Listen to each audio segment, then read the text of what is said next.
There are many occasions when a surface cannot be decorated directly, such as the deeply concave or convex surfaces of an elegant coffee pot, or the flared or conical shapes of some bone china beakers. There are also many occasions that demand a precise, well-placed image that needs a carefully registered print. In these instances, we turn to transfer printing. The colour separations, just as before, are placed on a screen and with each colour carefully registered, printed onto a special wax-coated paper. The colour will lie on the surface of the wax and will not be rolled or pressured into the wax. On completion of the print, and after drying time, there is a final application of a clear coating that envelops the whole of the print.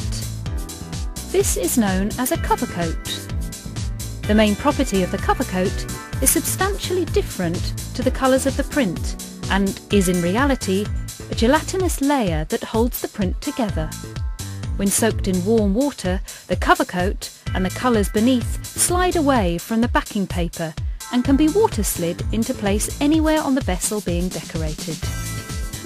The following can all be done by transfer application: the back or front badge of a beaker, a complete wrap design fitted to the surface of the ware, the well and rims of a plate, or the badging of a teapot or coffee pot, even inside the rim.